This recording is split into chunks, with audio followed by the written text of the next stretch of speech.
The issue is we are battling generations and generations of underfunding by governments, and I think this will make a significant dent.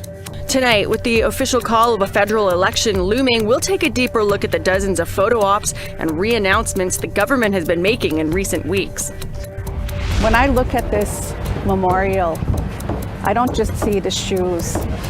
I see the children sitting there, the ones that are waiting to be found, and that's what hurts. A memorial in Calgary for residential school survivors and missing children is vandalized for a second time. I love the fact that it's connected to the Indigenous heritage. I love playing it. And Turtle Island's oldest organized sport makes a slow return to competitive play.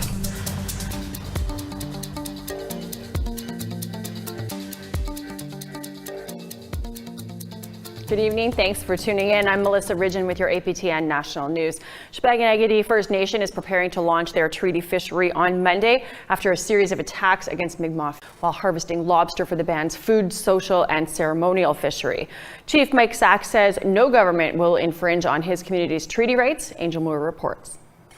Didn't receive was yours, ma'am. For the last month, fisheries officers boarded Migma boats and seized traps, enforcing federal regulations. Sipekne'katik First Nation fishers were harvesting lobster under the band's food, social, and ceremonial fishery. Chief Mike Sack says it's a good time to transition to the treaty fishery for a moderate livelihood. Yeah, we're a couple of weeks ahead of schedule. I think mainly because of DFO's lack of respect for our food, social, ceremonial fishing. You know, they're infringing on those rights. They've been harassing our people since the start here. The fishery made headlines last fall when the treaty fishery was met with violence from non-Indigenous fishers. They say the fishery is illegal and lobster stocks are at risk. Not so, says Megan Bailey, Associate Professor of Marine Affairs at Dalhousie University.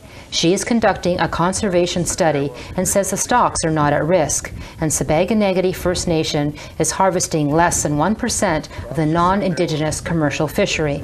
So we hauled up traps, and we're encouraged to see that the majority of the lobsters, about 99%, are hard-shelled. So there's a worry about soft-shelled lobsters in the summer. We found, at least in the last couple of weeks anyway, that the lobsters are hard-shelled, so that's a good sign. Migma boats are heading back to Sauniaville Wharf, so they will be in one area and easier to protect. Last fall, the RCMP were criticized for standing by during the violence. This time around, the RCMP has a significant presence in southwestern Nova Scotia. SAC is calling for supporters to help everyone stay safe. The last thing we want is anyone to be hurt, so hopefully we can get a lot of people out there, and we just have to kind of set up shop and call that area home for a while. With a provincial election Tuesday and federal election looming, SAC is not hopeful any possible new government will respect treaty rights.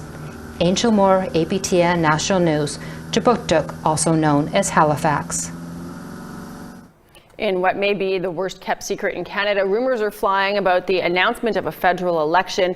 Sources say that Prime Minister Justin Trudeau will ask Governor General Mary Simon to dissolve Parliament this weekend, which will trigger an election. But what will the top issues be if the writ is dropped? Professor Radhika Desai, a political scientist here from University of Manitoba, she joins me now. Professor Desai, thank you so much for joining us. What are you anticipating to be the top issues in this election? Well, obviously, I think that how the election plays out will determine it, because one of the big unknowns for the election is whether we will encounter a new wave of COVID during the election campaign. So that will definitely be one thing. And so obviously the government, the Trudeau government, is clearly seeking to campaign on, essentially addressing all the needs, COVID, climate, of course, Indigenous issues and so on. And as we know, Trudeau has already been making announcements about, large amounts of funding on all of these fronts and more. So he's going to campaign on that platform. And then the NDP is going to say, well, if we've had a relatively decent performance in the pandemic, it's because of us. We made sure that the government would give certain types of relief and so on and so forth. So they will be making that an issue. So I think that those things will definitely be part of the election. I think for the rest, it really depends on how the campaign turns out and to what extent. I mean, I think on the whole, most parties are aligning in favor of more spending, including even to some extent, Erin O'Toole will line up against that. The other thing may be really, depending on how it goes, I think other leaders may say, you know, why did you need to call this election? After all, you know, this is only like previous election was only 2 years ago. What was the point, etc. So Trudeau will have to explain that. And of course, there is no doubt that he will end up with a hypocritical statement, because the reality is that what he's betting on is that right now the numbers look good. If he can escape a COVID wave, that he will do well in the election. His party will do well in the election, and he may get back the majority he lost last time. Yeah. That is his gamble. And Canadians, by the way, should know that if he were to get back the majority he had last time, we may not see half the promises that he's made being fulfilled, you see, in terms of spending and so on. And there is no doubt that with the pandemic, with climate change, with the recent revelations on Indigenous issues, etc., there are a lot of fronts on which we need the government to be very active. We need the government to essentially have, you know, spend more, invest more, etc. And so it's going to be a really interesting election from that point of view. I mean, the polls show right now that the Liberals will do well, but it rather depends on how the campaign goes. I'm curious your thoughts on how you figure Indigenous people and Indigenous issues are going to figure into party platforms. Well, obviously, the government, for example, the Trudeau government has already promised more money for investigating the issue of the unmarked graves and so on various points. And I think that clearly the integration of Indigenous people into, or essentially enabling Indigenous self-government and then integrating Indigenous groups, nations into the rest of the economy, the rest of society, but on terms that Indigenous people would like. Mm-hmm. I think those would be other important issues. Going forward as well, it will be interesting to see. I don't see any clear signs of how this would emerge, but how exactly Indigenous issues will merge with the environmental issues will be another really, really interesting thing to watch. Well, Professor Desai, thank you so much for joining us. And I guess we all better start gearing up, whether we like it or not, for this election, because it's going to happen. Exactly. Thank you. Bye-bye. Summer is usually the time when federal cabinet ministers travel the country, reminding Canadians what they spent their money on, more so right before an election, and even more so following more than a year of a global pandemic restrictions. Our Kent Driscoll was at one of these funding announcements this week, and he shows us just how much ground the feds will travel, to spread their message and their money. This is Dan Vandal, Federal Northern Affairs Minister. He was in Iqaluit to re-announce over $4 billion in funding for Indigenous infrastructure. It was already announced in the budget back in May. Today, he revealed what percentage of that money will go to Inuit projects. He sure isn't alone. Vandal and his cabinet colleagues spent this week all across the country. They've been everywhere. Just this week alone, they've had announcements in Thunder Bay, Victoria, Fredericton, St. John's, Gatineau, Saskatoon, Ottawa, Calgary, Sudbury, Balmoral, Haines Junction, Charlottetown, Pond Inlet, Arviat, Rankin Inlet, Iqaluit, Vancouver, Regina, Yellowknife, Tuktoyaktuk, Delta, Marathon, Whitehorse, Winnipeg, Gander, Deer Lake, and Gimli. Back in Iqaluit, Vandal announced that $500 million of the Indigenous infrastructure money will be going to Inuit. Back in May when it was launched, ITK President Nathan Obed said that the investment doesn't match the need. We asked Vandal about that, as Obed watched on video link. Number one, it's the most significant amount of money any government in recent memory has invested in infrastructure, Indigenous infrastructure, and the issue is we are battling generations and generations of underfunding by governments, and I think this will make a significant dent. The funding will be split between 4 Inuit regions. Nunavut Tunngavik President Aluki Kuturik was on hand to re-acknowledge the funding. I think our perspective is that this is a good start to start addressing the infrastructure deficit that we have across Inuit Nunangat. The election likely starts Monday. Odds are, a Kalui Miut will be seeing more federal visits during the campaign. After all, posing in the north helps someone look more prime ministerial. That's why they keep coming here. Kent Driscoll, APTN National News, Iqaluit. The BC Human Rights Tribunal will allow the Union of BC Indian Chiefs to intervene in the case of a grandfather and his granddaughter who complained about Vancouver police treatment after they were arrested without reason for trying to open an account at a Vancouver BMO. APTN's Lee Wilson has the story. It was welcome news for the Union of BC Indian Chiefs and lawyer Mary Ellen Chappelle-Lafond. This week, the Human Rights Commission of BC granted their appeal, and now they can intervene in the case of Maxwell Johnson. The grandfather and the 12-year-old granddaughter were handcuffed after trying to open a bank account at a Bank of Montreal in 2019. Johnson filed a human rights complaint against Vancouver Police Department shortly after.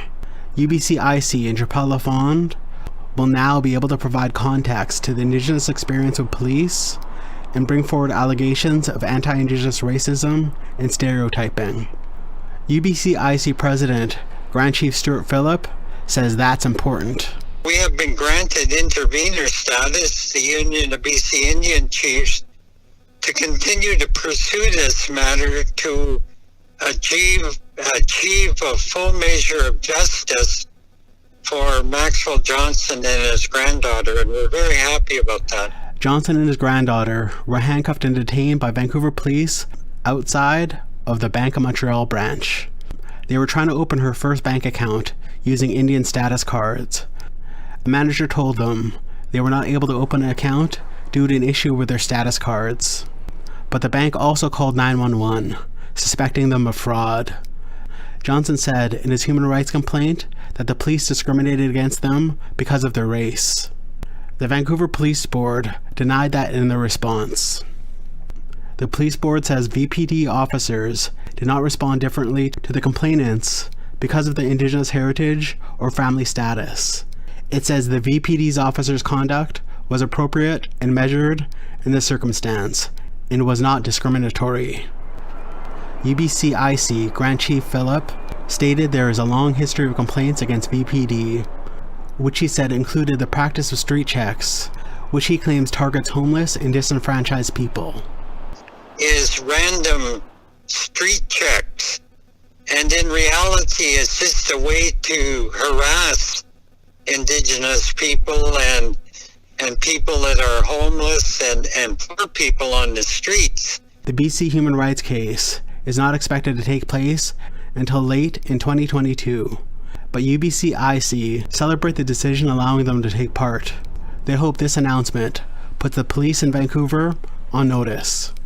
We're holding the Vancouver Police Department to full account for their ongoing abuses. Lee Wilson, APTN National News, Kitimat. Well, we want to hear what you think. Do you feel that their fight will make a difference for other racially profiled Indigenous people? Let us know. You can send your emails to news@aptn.ca. You can leave a comment on aptnnews.ca. You can also find us on Facebook, Twitter, Instagram, YouTube, and TikTok. You can follow APTN News to join the conversation and see our latest stories. Well, we need to take a break, but when we come back, a memorial to residential school survivors and missing children is vandalized a second time in Calgary. For me, it was an unexpected thing because of the racism that still exists here.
Welcome back. The Athabasca Tribal Council in Alberta has started a petition to remove a section of the Indian Act they say still gives the federal government the power to construct and operate residential schools.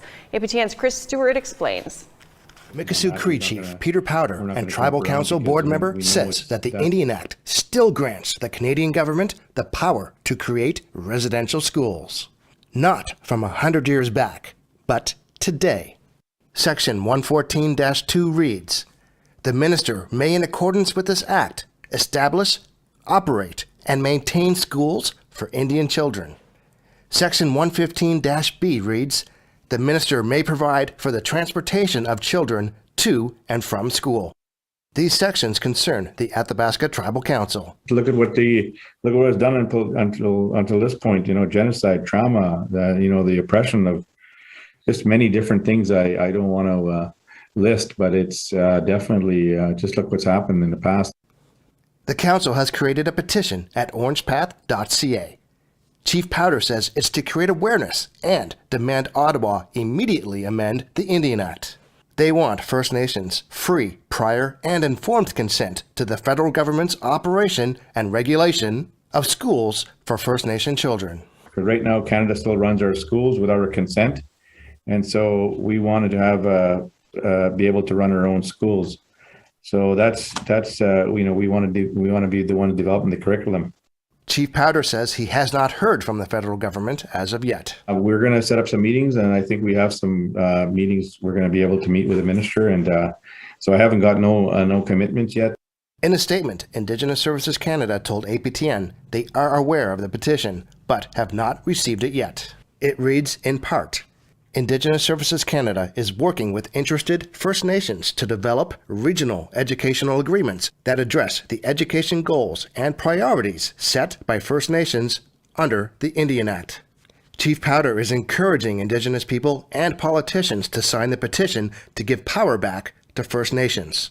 He's also worried the section could allow residential schools to start once again. We got a petition on the go, and we want to empower our nations, and we want to be able to be the ones to get that going. We're going to encourage all the party leaders to sign the petition. Chris Stewart, APTN National News, Edmonton. In Calgary, a memorial for residential school survivors and missing children has been vandalized twice in less than a week. Caretakers of the site say that there still needs to be more education on the issue. Tamara Pimentel has the story.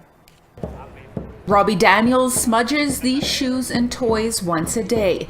Now that they're found, and it's hard for them to go in the spirit world, So that's why, I come here and ask the relation on the other side to invite them in. This memorial placed on the steps of Calgary's City Hall has been growing since the discovery of the children at the Kamloops Indian Residential School back in May. But in the past week, it's been vandalized twice. On Tuesday, caretakers of the site arrived to a destroyed memorial.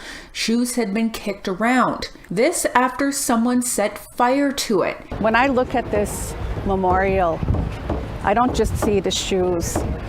I see the children sitting there, the ones that are waiting to be found, and that's what hurts, is I see the spirits of these children. In response to the vandalism, Nicole Johnston, advocate for residential school survivors, organized a walk. Dozens drum and sing while walking past Calgarians enjoying lunch at downtown patios.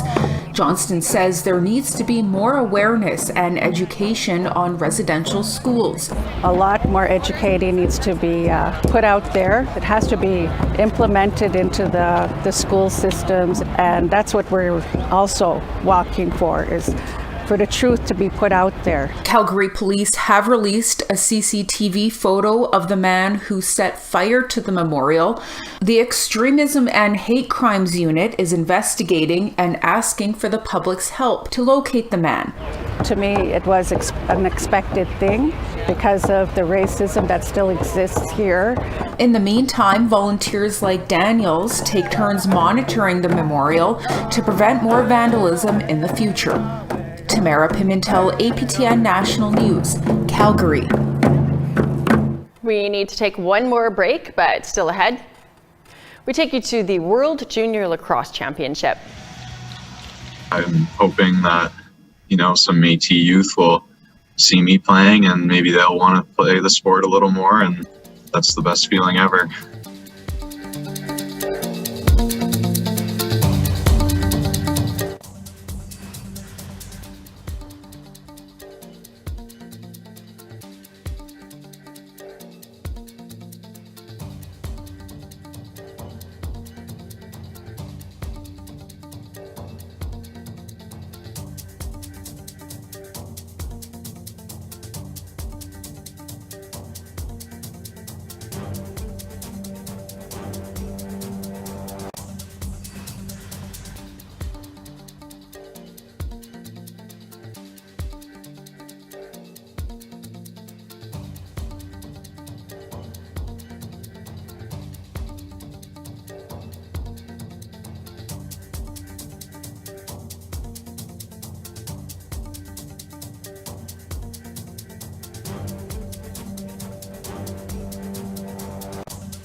Welcome back. It's time now for our photo of the day. Janice Gladish captured this shot of family members posing with Mayhew, the Quadra Island Sasquatch that's a favorite landmark found on the traditional land of the Sipekne'katik in BC.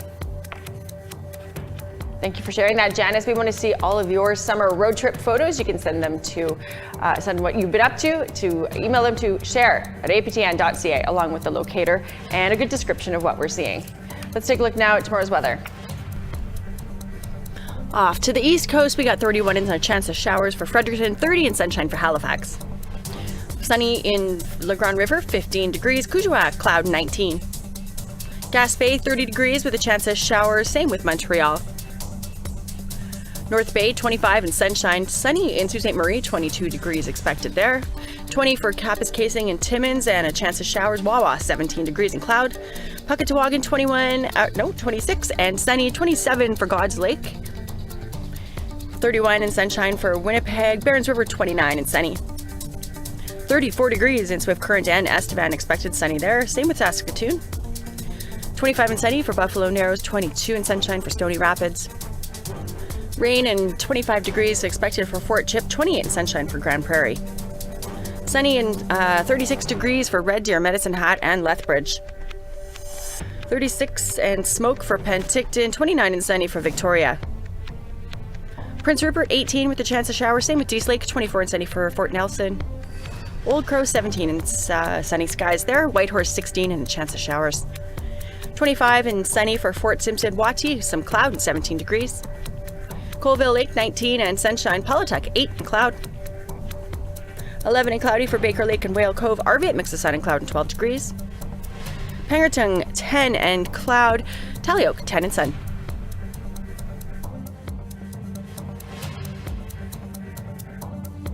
Sporting events are slowly making a return as vaccination rates rise and COVID cases fall, and lacrosse is no exception. Winnipeg is hosting the 2021 World Junior Lacrosse Championship this weekend, but the lineup is a little bit different. The lacrosse championships usually have teams from across the world in past years, including the Anishinaabe and Haudenosaunee, but they were unable to send teams this year because of local health restrictions. There are only 2 teams at this year's event because of international travel rules.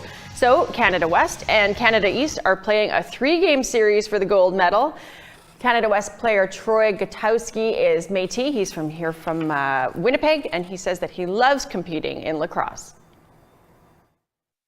I love that it's like connected to the Indigenous people, and I'm Métis, so I love the fact that it's connected to the Indigenous heritage.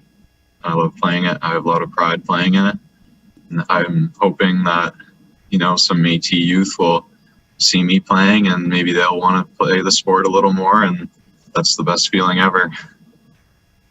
Watched with my son last night. You can watch the games 2 and 3 tonight and tomorrow on TSN Direct. Well, we're all out of time for your Friday night news. We thank you, of course, for joining us and wish you a wonderful weekend. I'm Melissa Ridgen, and I'll see you back here tomorrow.